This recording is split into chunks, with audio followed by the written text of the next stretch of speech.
ذرا غور سے سنیے گا، شرعی طور پر پروہیبٹڈ، ناجائز ہیں اگر مسجد میں کوئی کھانا پینا کرتا ہے، سو جاتا ہے، لیکن اگر اس نے اعتکاف کی نیت کی ہوئی ہوگی تو ضرورتاً اس کے لیے یہ ساری چیزیں جائز ہو جائیں گی۔ اب یہ بڑی امپورٹنٹ بات ہے۔ اب سارے آپ ماشاءاللہ اجتماع میں آئے ہیں، مسجد میں اعتکاف کی نیت سے اگر بیٹھے ہیں تو اعتکاف کا ثواب بھی کما رہے ہیں، افطار کا ٹائم آئے گا تو افطار بھی کر لیں گے، کوئی گناہ نہیں ہوگا۔ لیکن اگر کوئی شخص اعتکاف کی نیت کیے بغیر مسجد میں کھا پی لے گا تو وہ گناہ گار ہوگا۔ اس لیے بار بار یاد دلایا جاتا ہے کہ انسان کھاتے پیتے وقت یاد کر لے، ضروری نہیں ہے۔ اور ویسے بھی یہ شرعی مسئلہ ہے کہ پانی پینے کے لیے، کھانا کھانے کے لیے اعتکاف کی نیت نہ کی جائے۔ اعتکاف کی نیت اللہ کی رضا کے لیے، عبادت کی نیت سے کی جائے۔ تو جس طرح مسجد میں داخل ہوں اپنی عادت بنا لیں کہ پہلے سیدھا قدم داخل کریں اور مسجد میں داخل ہوتے ہی پھر اعتکاف کی نیت کر لیا کریں۔ اللہ تعالی ہم سب کو جب مسجد میں ہم جائیں اعتکاف کی نیت یاد سے کرنے کی توفیق عطا فرمائے۔ درود پاک پڑھنے کے بے شمار فضائل و برکات ہیں، بہت ساری احادیث فضائل درود میں ملتی ہیں۔ کیسے کیسے فضائل ہیں، سنتے جاتے ہیں تو ایمان تازہ ہوتا چلا جاتا ہے۔ مگر آج میں درود پاک کے حوالے سے تصویر کا ایک دوسرا رخ پیش کرنا چاہتا ہوں۔ یقیناً درود پاک پڑھنا دنیا اور آخرت میں برکتیں لاتا ہے، رزق میں اضافہ کرتا ہے، بیماریاں دور کرتا ہے، قبر و حشر میں انشاءاللہ برکتیں لائے گا۔ مگر اگر درود پاک نہ پڑھنے کی عادت ہو، کچھ لوگ درود پاک کو گرانٹڈ لے لیتے ہیں، پڑھ لیا تو ٹھیک ہے، نہیں پڑھا تو کوئی بات نہیں۔ ذرا غور سے سنیے گا۔ ایک بار، حالانکہ اس واقعے کو کئی بار سنا ہے لیکن شاید اس کو کمپلیٹ کئی کم بار سنا ہوگا۔ بی بی عائشہ صدیقہ رضی اللہ تعالی عنہا فرماتی ہیں کہ رات کا آخری پہر تھا اور میں اپنے گھر میں کچھ سی رہی تھی، اتنے میں چراغ گل ہو گیا اور میرے ہاتھ سے میری جو سوئی تھی وہ بھی گر گئی۔ اب ذرا غور کیجئے، ابھی روشنی ہے، ابھی بھی سوئی کسی کی گر جائے تو اتنا آسان نہیں ہے ڈھونڈنا، بہت باریک ہوتی ہے نا، اندھیرے میں تو اٹس کوائٹ امپاسبل، کیسے ڈھونڈے گے سوئی کو؟ بی بی عائشہ کہتی اندھیرا گھپ، آدھی رات کا وقت، چراغ بھی بند ہو گیا، اب سوئی گری ہوئی ہے۔ کہتی ہے اتنے میں نبی پاک صاحب لولاک صلی اللہ تعالی علیہ وسلم میرے کمرے میں تشریف لے آئے۔ میرے آقا کا آنا تو کیا ہوا، چہرہ انور سے اتنا نور نکل رہا تھا کہ میرا پورا کمرہ ہی بکہ نور بن گیا، پورا کمرہ ہی جگمگانے لگا۔ کتنا جگمگایا؟ آپ کہتی ہیں نبی پاک کے نور کی روشنی میں میں نے اپنی سوئی تلاش کر لی۔ ذرا غور کیجئے، دنیا میں کئی لوگ بڑے خوبصورت ہوتے ہیں، بعض اوقات ہم نے یہ بھی عجیب سا ماحول بنا لیا ہے کہ جس کا چہرہ خوبصورت ہے ہم کہتے ہیں بڑا نور ہے، پتہ چلا ایک دن کی نماز نہیں پڑھتا، کہتے ہیں بڑا نورانی چہرہ ہے۔ نور جو ہے نا وہ کوئی اور چیز ہے، چمڑی گوری ہونا کوئی اور چیز ہے، ہر بندے کے چہرے پہ نور نہیں ہوتا۔ لیکن چلیں مان بھی لیا کہ واقعی کسی کے چہرے پہ نور ہے تو چہرہ روشن ہو سکتا ہے، مگر وہ کیسا نور تھا کہ آقا آئیں تو پورا کمرہ ہی روشن ہو جائے۔ جبھی تو کہتے ہیں نا نور والا آیا ہے، نور لے کر آیا ہے۔ سبحان اللہ، سیدی اعلیٰ حضرت نے تو اس نور پہ پورا قصیدہ ہی لکھ دیا نا، شمع دل مشکات تن سینہ زجاجہ نور کا، آقا تیری صورت کے لیے آیا ہے سورہ نور کا۔ نبی پاک کے نور کی کیا بات ہے۔ تو بہرحال اب یہاں تک تو حدیث کئی بار سنی اور نبی پاک علیہ الصلوۃ والسلام کے نور والے چہرے، پیارے آقا کی نورانیت کا ذکر سن کے ایمان تازہ بھی ہوا اور ہونا بھی چاہیے۔ مگر اس حدیث کا جو لاسٹ پارٹ ہے نا وہ بڑا امپورٹنٹ ہے۔ بی بی عائشہ صدیقہ رضی اللہ تعالی عنہا نے جب نبی پاک کا وہ روشن پیارا چہرہ دیکھا تو عرض کرتی ہیں حضور آپ کتنے خوبصورت ہیں، آپ کا چہرہ کتنا نورانی ہے۔ نبی پاک علیہ الصلوۃ والسلام فرماتے ہیں بخیل ہے وہ شخص، ہلاکت ہے اس شخص کے لیے، حدیث کا مضمون پیش کر رہا ہوں، ہلاکت ہے اس شخص کے لیے جو قیامت کے دن میرا چہرہ بھی نہیں دیکھ سکے گا۔ بی بی عائشہ صدیقہ رضی اللہ تعالیٰ عنہ شاکڈ، حیران کہ حضور کون ہوگا جو قیامت کے دن آپ کا چہرہ نہیں دیکھ سکے گا؟ ارشاد فرمایا بخیل ہے، کنجوس ہے وہ شخص۔ عرض کی وہ کون کنجوس ہوگا؟ ارشاد فرمایا جس کے سامنے میرا نام لیا جائے اور وہ مجھ پر درود نہ پڑھے۔ تو یہ کوئی نارمل چیز نہیں ہے، درود پاک پڑھ لیا تو ٹھیک ہے، نہیں پڑھا تو کوئی بات نہیں، نہیں جناب، امتی کا حق ہے، امتی پر رسول پاک علیہ الصلوۃ والسلام کا حق ہے کہ امتی نبی پاک پر درود پاک پڑھتا رہے. نبی پاک فرماتے ہیں جو درود پڑھنا بھول گیا وہ جنت کا راستہ بھول گیا. تو درود نہ پڑھ کر زندگی اچھی نہیں ہے. اور جب بالخصوص پیارے آقا صلی اللہ تعالی علیہ وسلم کا نام سنیں, جب ان کا نام زبان سے لیں تب لازمی درود پاک پڑھنا ہے. تو آئیے نیت کرتے ہیں انشاءاللہ اپنی زندگی میں کثرت کے ساتھ درود پاک پڑھتے رہیں گے. نبی پاک کا قیامت کے دن دیدار نہ ہوا, اس کا مطلب سمجھتے ہو؟ جو آقا کو دیکھ ہی نہیں سکے گا تو شفاعت کس سے لے گا؟ جنت میں کس کے صدقے جائے گا؟ خیرات کس سے لے گا؟ قیامت کے دن تو بخشوانا ہی انہوں نے ہے نا. تو یہ بڑی محرومی ہے. اور ایک طرف فرماتے جو درود نہیں پڑھتا, میرا نام سن کر درود نہیں پڑھتا, وہ میرا چہرہ نہیں دیکھ سکے گا. اور دوسری طرف فرماتے ہیں جو دنیا میں سب سے زیادہ درود پڑھنے والا ہوگا قیامت کے دن سب سے زیادہ میرے قریب ہوگا. تو پتہ چلا دور ہونے کا فارمولہ بھی درود پاک نہ پڑھنا ہے, اور قریب ہونے کا فارمولہ کثرت سے درود پاک پڑھنا ہے. تو مصطفیٰ کریم علیہ الصلوۃ والسلام سے دور رہ کر کیسے جئیں, وہاں کیسے شفاعت ہوگی؟ اگر چاہتے ہو کہ قیامت کے دن پیارے آقا کا قرب نصیب ہو جائے تو درود پاک کثرت سے پڑھتے رہا کریں. محبت کے ساتھ باآواز بلند درود پاک پڑھ لیں. صلو علی الحبیب صلی اللہ تعالی علی محمد صلی اللہ علیہ وسلم. میٹھے میٹھے اسلامی بھائیوں, آج میں نے آپ کو بخاری شریف کا ایک بڑا ہی خوبصورت واقعہ سنانا ہے. بڑا ایمان افروز واقعہ ہے, بہت زبردست لیسن بھی ہے ہمارے لیے. مگر یہاں ایک بات میں تھوڑا سا کلیئر کر دوں, یہ واقعہ بڑا طویل واقعہ ہے, بڑا امپورٹنٹ واقعہ ہے, اور یہ بخاری شریف حدیث کی سب سے مضبوط سب سے صحیح کتاب بخاری میں موجود ہے. ٹھیک ہے, قرآن کے بعد سب سے صحیح کتاب جس کو کہا جاتا ہے. اچھا, بخاری شریف میں بھی اور کئی حدیث کی کتابوں میں جا بجا واقعات موجود ہیں. کچھ لوگوں نے یہ بڑا عجیب سا مسکنسیپشن بنایا ہوا ہے, بس وسے لوگوں کے دلوں میں ڈالتے ہیں کہ یار یہ بیانات میں واقعات بڑے سناتے ہیں, قرآن و حدیث کی بات نہیں کرتے ہیں. تو یہ وہی بندہ کہہ سکتا ہے جس نے نہ قرآن پڑھا ہو نہ جس نے حدیث پڑھی ہو. آپ کو پتہ ہے قرآن میں کتنے واقعات ہیں؟ اللہ تبارک و تعالیٰ نے 100 سے زیادہ واقعات قرآن میں بیان کیے ہیں. سورہ بقرہ, خود بقرہ واقعے کے نام پہ ہی ہے نا, گائے کا واقعہ ہے نا. اتنے واقعات ہیں کہ سورہ یوسف کو, حضرت یوسف کے واقعے کو قرآن کہتا ہے یہ احسن القصص ہے, سب سے بہترین واقعہ ہے. اللہ قرآن میں واقعہ بیان کرے اور کوئی بیان میں واقعہ بیان کرے تو کہتے ہیں واقعہ کیوں بیان کیا. اب جو میں واقعہ بیان کرنے جا رہا ہوں بخاری شریف کا واقعہ ہے. نبی پاک نے صحابہ کو واقعہ سنایا ہے. تو معاذ اللہ اگر اس بات کو کوئی مس انٹرپریٹ کرتا ہے, اس بات سے غلط فہمی پھیلاتا ہے, دراصل اس نے نہ قرآن پڑھا ہے نہ حدیث پڑھی ہے. ہاں, کوئی بندہ ویسے ہی واقعات افلاطون کے سناتا رہے تو وہ اچھی بات نہیں. ہم تو قرآن اور حدیث کے واقعات آپ کو سناتے ہیں نا. اچھا, کیوں سناتے ہیں؟ یہ بڑی اہم بات ہے. قرآن کا اسلوب, دا اسٹائل آف قرآن, پیارے آقا نے پچھلی قوموں کے واقعات صحابہ کو کیوں بتائے اور قرآن نے کیوں واقعات بیان کیے؟ مفسرین کرام کہتے ہیں کہ انسان کی یہ فطرت ہے, ہیومن بینگ کی یہ نیچر ہے کہ اگر اس کو کوئی بات سمجھانی ہے تو کوئی واقعہ سنا دو, اسے یاد رہ جائے گی. اسٹوری کے ذریعے بندہ جلدی سیکھتا ہے. تو اللہ نے قرآن میں بھی واقعے بیان کیے, حدیث میں نبی پاک نے واقعات بیان کیے. اور آگے چلو تو آج سائنس نے بڑا جناب ترقی کی ہے.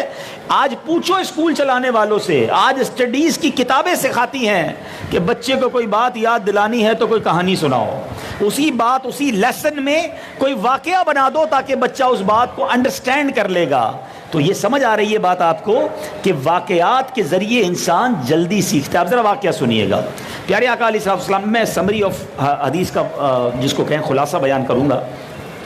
نبی پاک فرماتے 3 دوست پچھلے زمانے میں کہیں جا رہے تھے, رات کا وقت ہوا, ٹریول میں تھے. آج کے دور میں ہم ہائی وے پہ جا رہے ہوتے ہیں, آرام کرنے کا وقت آتا ہے, گاڑی روک لیتے ہیں کسی ہوٹل پہ, وہاں سو جاتے ہیں, راستے میں کوئی شہر آ جاتا ہے. پہلے تو ایسا نہیں تھا, سینکڑوں ہزاروں سال پرانی بات ہے.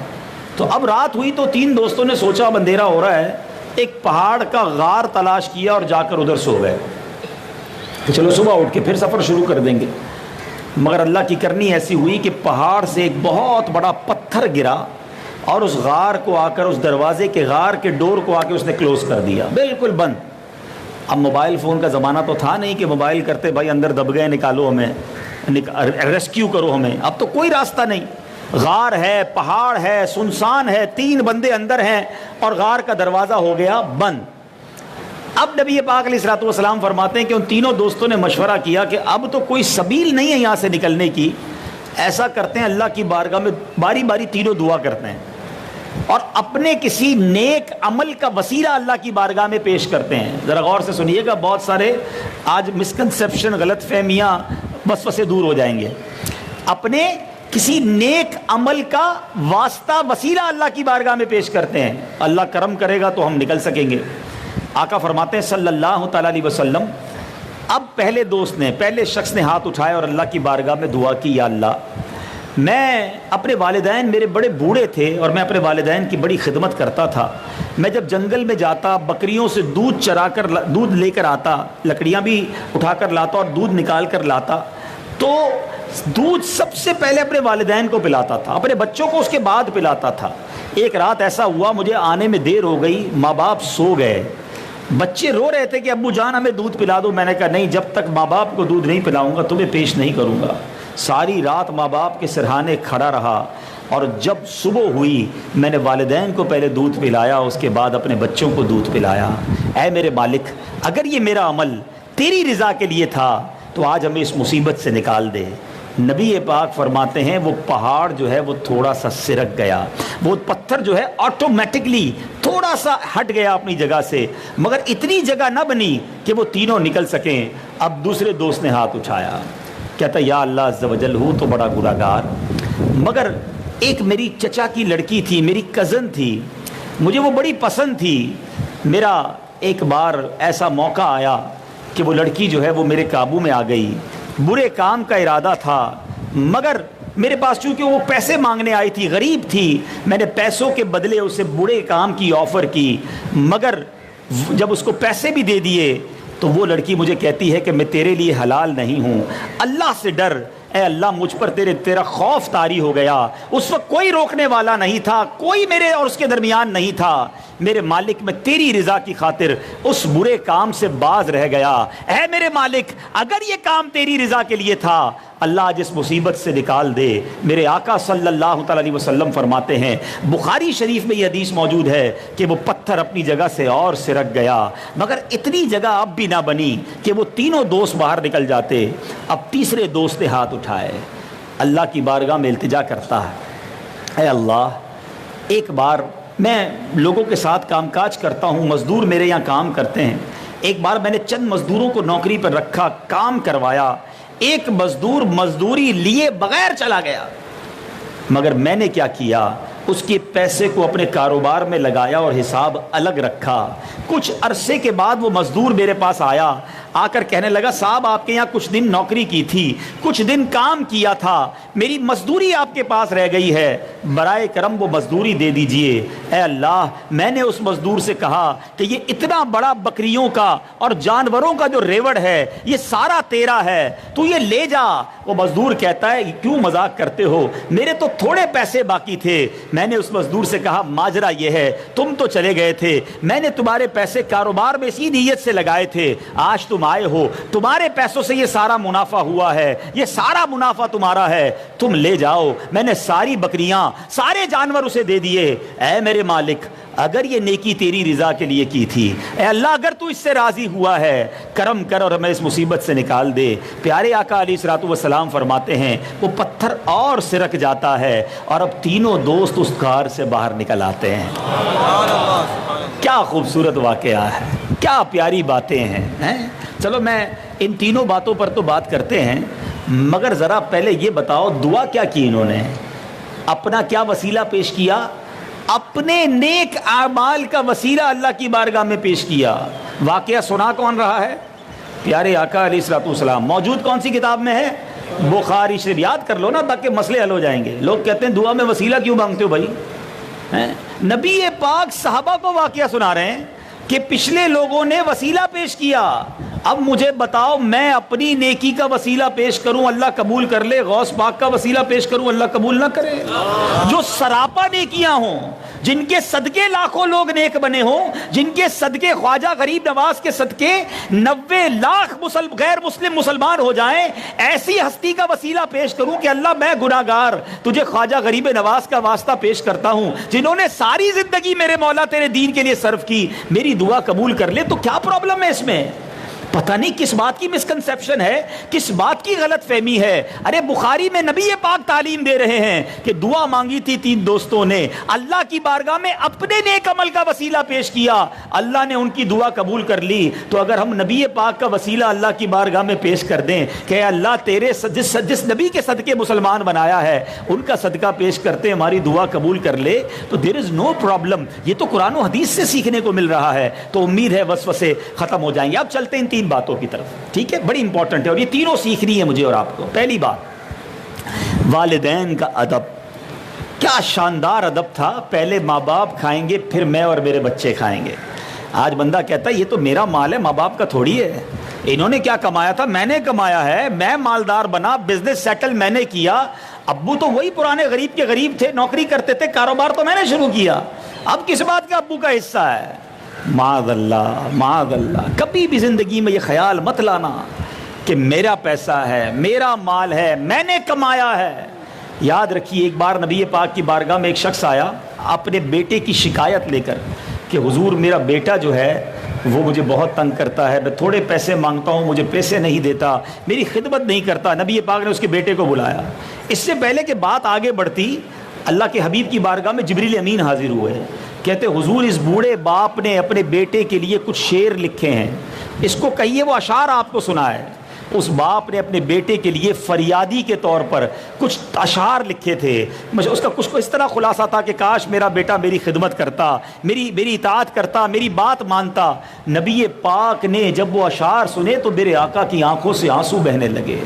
آقا نے اس بیٹے کو بلایا اور اس کے سینے پہ ایک روایت کے مطابق ٹھوکر مار کر کچھ اس طرح فرمایا کہ تو اور تیرا سارا مال تیرے باپ کا ہے. اولاد یہ کہے گی کہ یہ میرا ہے اور یہ والد کا ہے.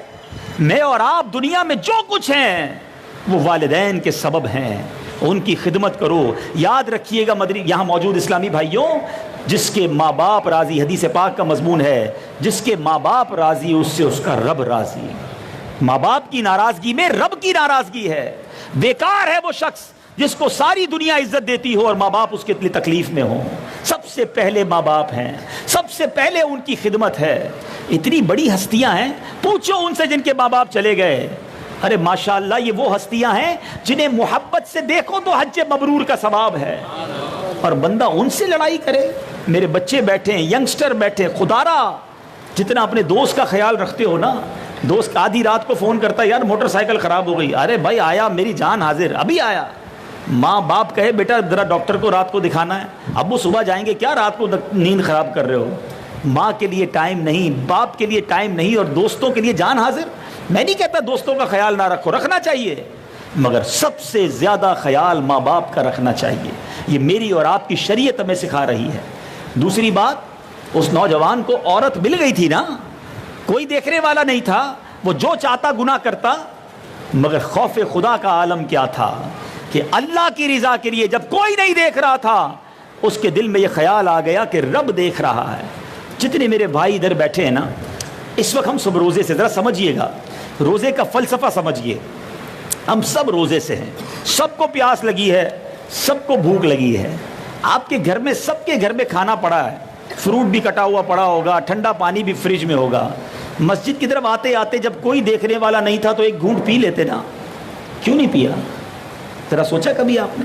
بھوک لگتی ہے, پیاس لگتی ہے, کوئی نہیں دیکھ رہا ہوتا, گھر میں بھی کوئی نہیں ہوتا, اٹھے گلاس پی لیں, کیوں نہیں پیتے ہو؟ فروٹ کٹا ہوا فریج میں ریڈی ہے, تھوڑا سا کھا لیا کرو, کیوں نہیں کھاتے ہو؟ تو آپ کہیں گے بھائی کوئی نہیں دیکھ رہا, اللہ تو دیکھ رہا ہے. ایسا ہی ہے نا, بچہ پوری دنیا میں اربوں لوگوں نے امید آج روزہ رکھا ہوگا, ان اربوں کروڑوں لوگوں میں سے کوئی ایسا نہیں ہے جس نے چھپ کر آج افطار سے پہلے کھانا کھا لیا ہو. ایوری بڈی بیلیوز, سب کا یقین دیکھو کہ اکیلے میں بھی کھاؤں گا تو چاہے کوئی نہ دیکھے, جس کا روزہ رکھا ہے وہ دیکھ رہا ہے. ایسا ہی ہے, ذرا سمجھیے میری بات، میرے ساتھ رہیے گا، میں جو سمجھانا چاہ رہا ہوں ایسا ہی ہے نا؟ اچھا مجھے یہ بتائیے، سحری کا وقت ختم ہونے سے پہلے پانی پینا حلال تھا نا؟ فروٹ کھانا حلال تھا، کھانا کھانا حلال تھا۔ وہ حلال چیزیں ہیں جو آپ نے سحری کا وقت ختم ہونے کے بعد آپ پر حرام ہو گئی۔ حلال چیزیں آپ نے کھانا چھوڑ دی کیونکہ اللہ دیکھ رہا ہے۔ مجھے یہ بات سمجھ نہیں آتی کہ حرام کرتے وقت یہ خیال کیوں نہیں آتا کہ اللہ دیکھ رہا ہے۔ رمضان کے روزے میں ہر مسلمان یہ مان رہا ہے کہ اللہ دیکھ رہا ہے، مگر اس کے بعد جب فلم دیکھنے کی باری آتی ہے، موبائل پر بے حیائی کا منظر دیکھنے کی باری آتی ہے، حرام کام کرنے کی باری آتی ہے، حرام روزی کمانے کی باری آتی ہے، کسی سے لڑائی کرنے کی باری آتی ہے، اس وقت یہی ایمان کدھر چلا جاتا ہے کہ اللہ ابھی بھی تو دیکھ رہا ہے نا؟ اس وقت یہ خیال کیوں نہیں آتا کہ یہ حرام کر رہا ہوں، رب دیکھ رہا ہے، میں مارا جاؤں گا؟ مگر عجیب بلیف ہے ہمارا کہ روزے کے وقت ایمان پختہ ہے اور روزہ نہ ہو تو جناب جو کروا لیں، بلکہ معاذ اللہ کچھ لوگ روزے میں بھی گناہ کر رہے ہوتے ہیں، گالیاں دے رہے ہوتے ہیں، حرام کما رہے ہوتے ہیں، بے حیائی کر رہے ہوتے ہیں، جھوٹ بول رہے ہوتے ہیں، بے حیائی کے مناظر دیکھ رہے ہوتے ہیں۔ اللہ یہ نہیں دیکھ رہا؟ صرف بھوکا پیاسا رہنے کو ہی اللہ دیکھ رہا ہے؟ سمجھو یہ روزہ پریکٹس کروانے آیا ہے کہ جب تم پورا مہینہ 15 گھنٹے تک اس بلیف کو لے کر چل سکتے ہو، اس یقین کو لے کر چل سکتے ہو کہ اللہ دیکھ رہا ہے، مجھے نہیں کھانا، تو گناہ کرتے وقت بھی یہ خیال کر لو کہ اللہ دیکھ رہا ہے۔ ٹھیک ہے میرے والد صاحب نہیں دیکھ رہے، میری فیملی نہیں دیکھ رہی، میں جناب کسی اور علاقے میں چلا گیا ہوں، مگر اللہ وہاں بھی دیکھ رہا ہے۔ یہ اللہ کرے یہ خیال اس روزے کی برکت سے ہمارے دل میں راسخ ہو جائے تو پھر اکیلے میں بھی گناہ نہیں کرے گا انسان، پھر بچ جائے گا کہ کوئی دیکھے نہ دیکھے، میرا رب دیکھ رہا ہے۔ اور تیسری بات، اس شخص نے کیا کیا؟ ایک مزدور کی مزدوری کی کیئر کی، امانت کو ضائع نہیں کیا۔ کیا کیا اس نے؟ اس مزدور کے تھوڑے پیسے کو زیادہ کر کے واپس لوٹایا۔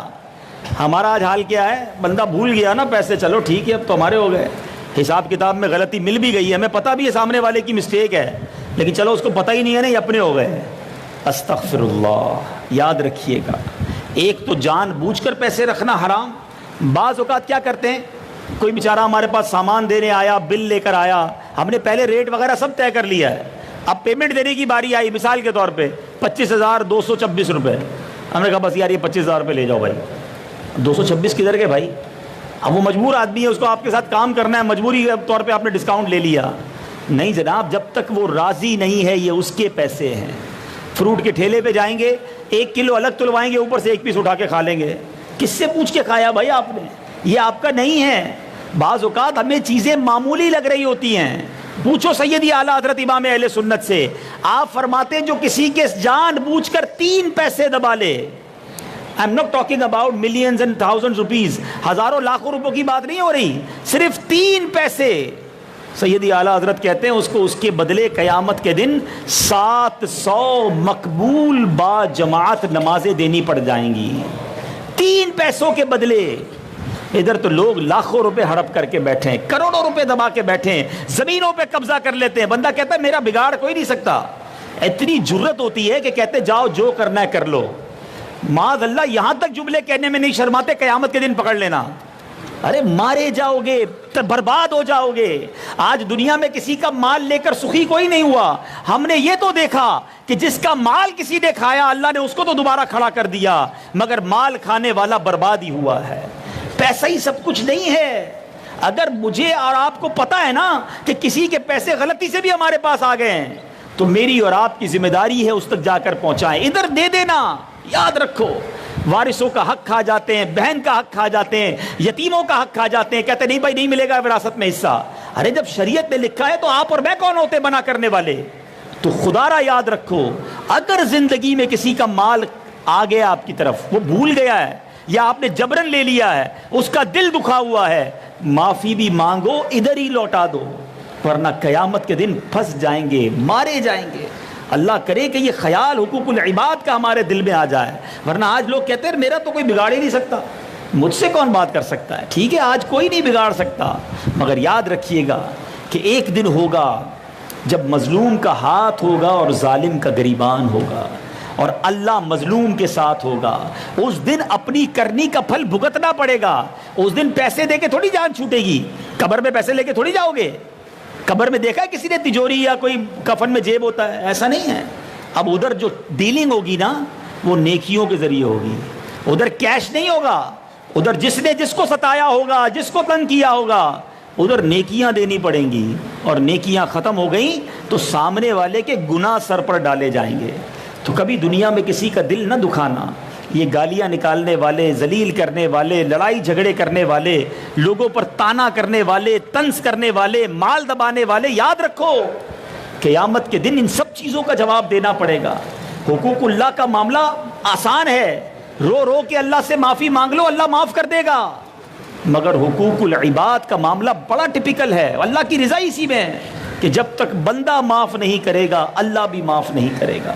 تو بہرحال میرے میٹھے اسلامی بھائیوں, آج کے اس مختصر بیان میں جو میں آپ کو ذہن دینا چاہتا ہوں, سب سے مین چیز کہ دعا, کچھ بھی ہو جائے نا, پھنس گئے ہوں, پریشان ہوں, ہمت نہ ہاریں, مانگیں اللہ سے.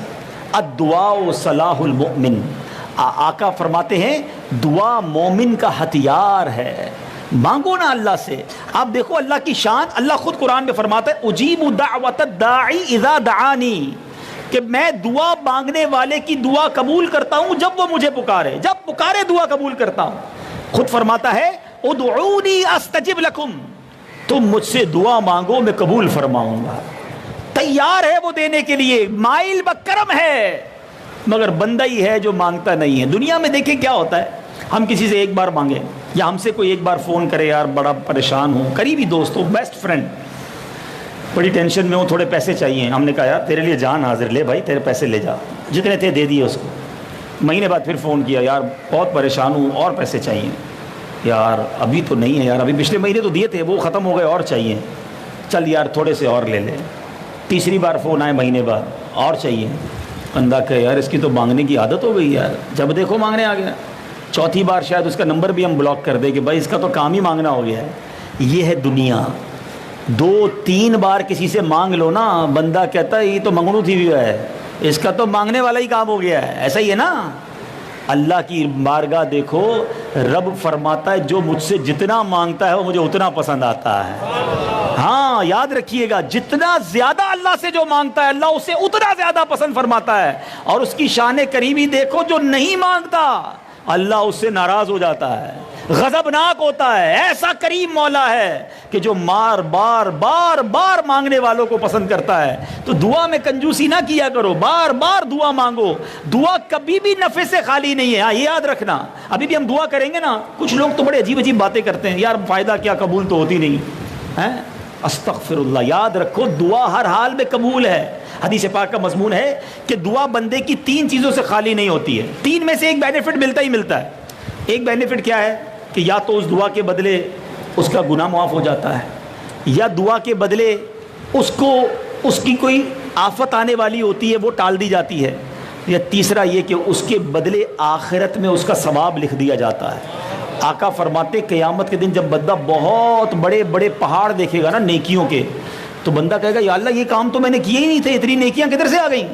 تو فرمایا جائے گا یہ وہ دعائیں ہیں جو تم نے دنیا میں کی تھی, اللہ نے اس کے بدلے تمہارا ثواب آخرت میں رکھ دیا ہے.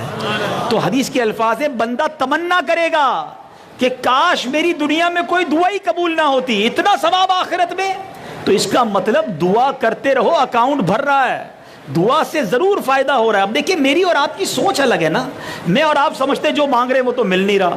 آپ کہتے دعا کرو, روز دعا مانگ رہا ہوں یا اللہ پیسوں میں برکت ڈال دے. 1000 روپے کی سیل ہوتی ہے روزانہ, آج 1100 کی بھی نہیں ہوئی مولانا صاحب, آپ نے تو کہا تھا برکت آ جائے گی. او بھائی آپ سمجھ رہے ہیں کہ 1000 کی سیل 1500 کی ہوگی تو دعا قبول ہوئی, کیا پتا دکان میں آگ لگنے والی تھی, اللہ نے دعا کی برکت سے وہ آگ ہی ٹال دی. بتاؤ بڑا فائدہ کیا ہوا. میں دعا کرتا ہوں یا اللہ اولاد دے دے, اولاد نہیں مل رہی, اللہ کو معلوم ہے کہ وہ اولاد ہو گئی تو وہ میرے لیے مصیبت بن جائے گی, اللہ اس لیے اولاد نہیں دے رہا. اس کا مطلب کیا ہے, اللہ بہتر جانتا ہے. اللہ اعلم وانتم لا تعلمون, اللہ جانتا ہے اور تم نہیں جانتے. وہ ہمارے بارے میں بہترین فیصلہ کرنے والا ہے. اپنے رب پر بھروسہ کر کے ہمیشہ دعا مانگا کریں. آخری بات دعا کے بارے میں, کیونکہ اب ہم نے دعا کی طرف ہی جانا ہے, ابھی افطار سے پہلے دعا ہی کرنی ہے. وہ یہ ہے, حدیث پاک کا مضمون ہے, میرے آقا فرماتے ہیں جب کوئی فاسق, فاجر, گناہ گار اللہ سے دعا کرتا ہے. بہت سارے بھائی بیٹھے ہیں, کبھی کبھی یہ بھی خیال آتا ہوگا, شیطان ہے نا یار, میں 5 ٹائم نماز بھی پڑھتا ہوں, روزے بھی رکھتا ہوں, حلال بھی کماتا ہوں, میری دعا قبول نہیں ہوتی, میں ترقی کرتا نہیں, میرا پڑوسی 1 ٹائم کی نماز نہیں پڑھتا, سارے الٹے کام کرتا ہے, جب دیکھو نئی گاڑی لے کے آ رہا ہوتا ہے, یہی ترقی کر رہا ہے, میں تو پیچھے رہ گیا. چلو آج اس کا جواب بھی لے لیتے ہیں. اللہ کے حبیب علیہ الصلوۃ والسلام فرماتے ہیں کہ جب کوئی فاسق, فاجر, گناہ گار اللہ سے دعا کرتا ہے تو اللہ فرشتوں سے فرماتا ہے اس کی دعا جلدی قبول کر لو, چونکہ مجھے اس کی آواز پسند نہیں ہے.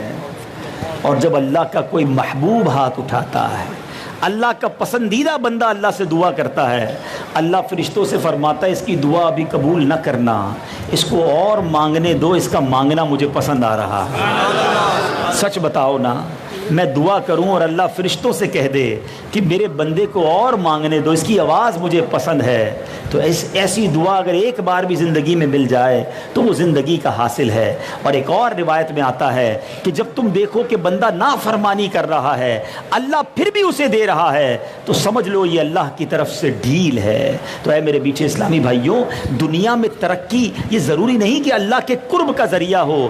اللہ والوں پر آزمائشیں زیادہ آتی ہیں, اللہ کے نیک لوگوں پر تکلیفیں زیادہ آتی ہیں, تو ہمت میں رہیے, صبر کیجئے اور دل کھول کر دعا مانگتے رہیے. اللہ تبارک و تعالی مدد فرمانے والا ہے. دعا مانگتے وقت یقین ہونا چاہیے. کچھ لوگ کہتے ہیں چلو مانگ لیتے ہیں, پتہ نہیں قبول ہوگی کہ نہیں ہوگی. علماء کہتے ہیں جو ایسے سوچتا ہے نا اس کی دعا قبول نہیں ہوتی.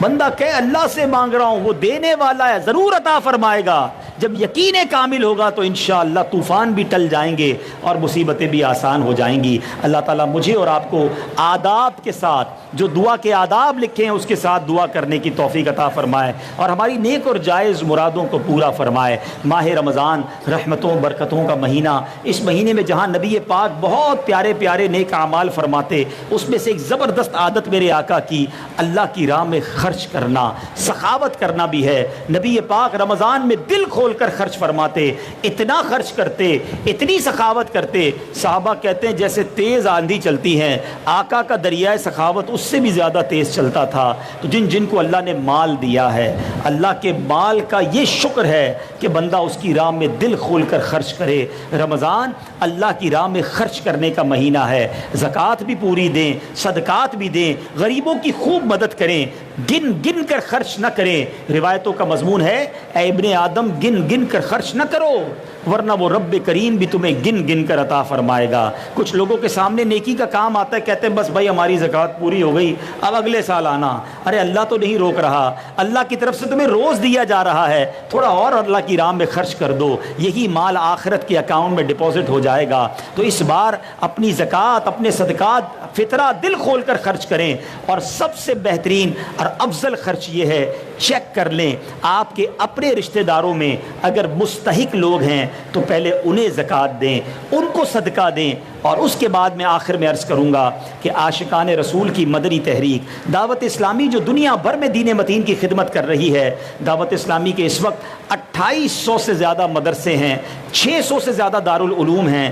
ان دونوں کو ملا لیں تو تقریباً 1,80,000 سے زیادہ بچے اور بچیاں عالم بن رہے ہیں, عالمہ بن رہے ہیں, قرآن پڑھ رہے ہیں, حافظ بن رہے ہیں. اللہ کی رحمت سے اس وقت تک 84,000 سے زیادہ حافظ قرآن بن چکے ہیں.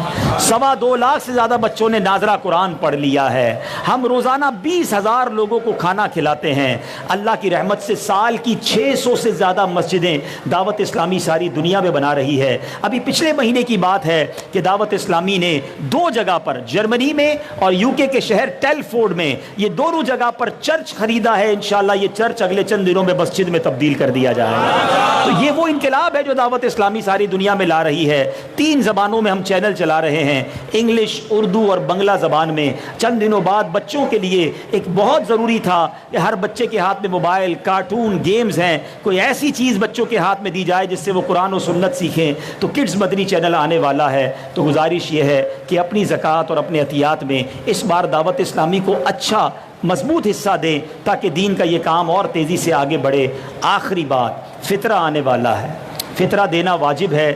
اور احادیث کا مضمون ہے کہ جناب پیارے آقا علیہ الصلوۃ والسلام فرماتے ہیں کہ بندے کے روزے آسمان و زمین کے درمیان معلق لٹکے ہوئے رہتے ہیں جب تک وہ فطرہ ادا نہیں کرتا. مگر ہم فطرہ کون سا ادا کرتے ہیں؟ ہر سال جو مفتی منیب الرحمان صاحب اعلان کرتے ہیں 100 روپے جا کر سیدھے ہم نے بستے پہ جا کے دے دینے ہیں. اچھا جناب مجھے یہ بتائیے، اپنے لیے کپڑا خریدنے عید کا جائیں گے، دکاندار کو یہ کہیں گے بھائی جو سب سے سستا والا کپڑا ہے مجھے دے دو، سب سے سستا جوتا دے دو، میرے بچے کی عید ہے ایسا کرو سب سے سستا اس کا سوٹ بنا دو. ہم کہتے نہیں، بہترین والا مال دکھاؤ. افطاری میں چاہیے اجوا کھجور، کھانے میں چاہیے بریانی، کپڑے اچھے، کھانا اچھا، لباس اچھا، سواری اچھی. فطرہ کون سا؟ سب سے نیچے درجے والا. ایسا نہ کرو. اللہ دل دیکھتا ہے کہ بندے کو مال سے محبت ہے یا مجھے محبت ہے. حدیث میں 4 قسم کا فطرہ بیان کیا گیا، گندم کا، جو کا، کھجور کا، کشمش کا. جب اللہ نے مجھے لاکھوں کروڑوں سے اچھی زندگی دی ہے تو کیوں نہ جب رب کی بارگاہ میں خرچ کرنے کی باری آئے تو اس بار بہترین درجے کا فطرہ دیا جائے. آپ اللہ کی راہ میں بہترین خرچ کریں، اللہ آپ کی زندگی کو بھی بہترین بنا دے گا. اللہ تعالیٰ مجھے اور آپ کو اپنی راہ میں دل کھول کر خرچ کرنے کی توفیق عطا فرمائے. آخر میں اس مسجد کے امام صاحب، مؤذن صاحب، کمیٹی کے جو لوگ ہیں سب کا شکریہ ادا کروں گا کہ آپ نے آج ہمیں اس اجتماع کی جو ہے وہ اجازت بھی دی، موقع دیا ہمارا پیغام دینے کا. اللہ آپ کو اس کی بہترین جزا دے. بالخصوص جنرل سیکرٹری جناب شعیب صاحب جنہوں نے ہمیں بہت زیادہ تعاون بھی کیا، بلکہ ماشاءاللہ فورس بھی کرتے رہتے ہیں کہ آپ آیا کریں. اللہ ان کو بھی اس کی بہترین جزا دے، آپ سب کو بہترین جزا دے. آئیے وقت ہوا ہے، خاص وقت ہے دعاؤں کی قبولیت کا، عشرہ مغفرت کا افطار ہے. مل کر اللہ کی بارگاہ میں دعا کرتے ہیں. صلو علی الحبیب.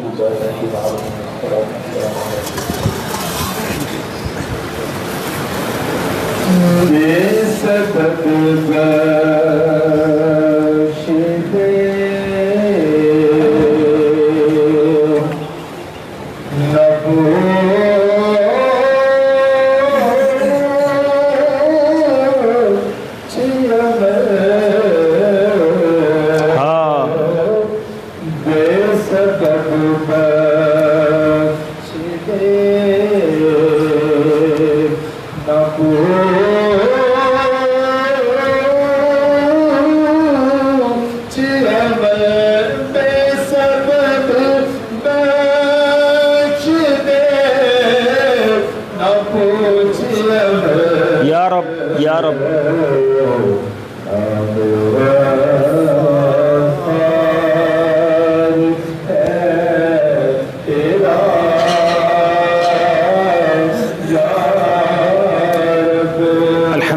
رب العالمین والصلاة والسلام علی سید المرسلین.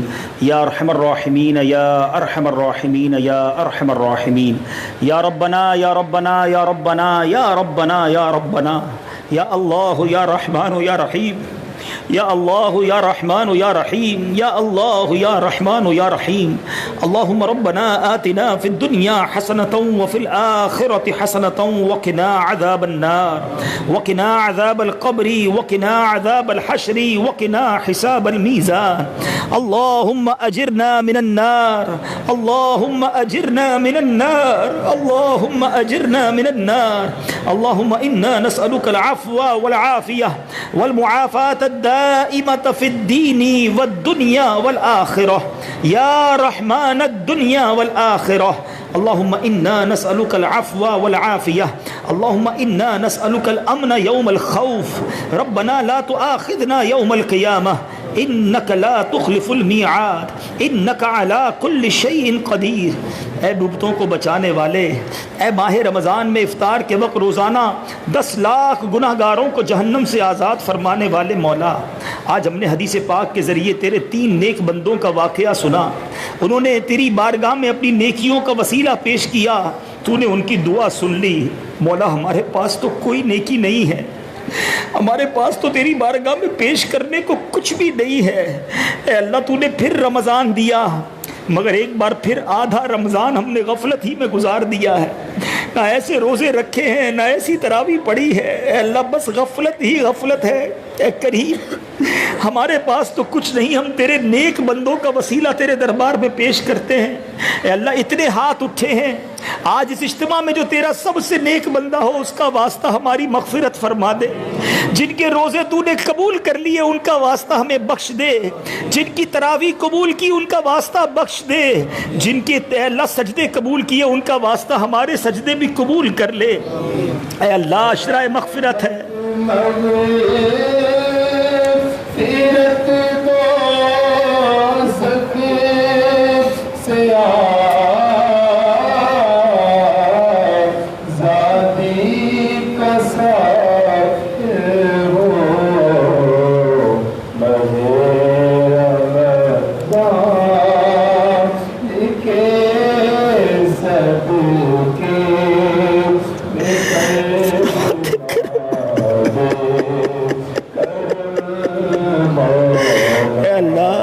آج 15 گھنٹے کا روزہ رکھتے ہیں تو پیاس سے نڈھال ہو جاتے ہیں، قیامت کے دن کی گرمی کیسے برداشت ہوگی، اس دن کی پیاس کیسے برداشت ہوگی۔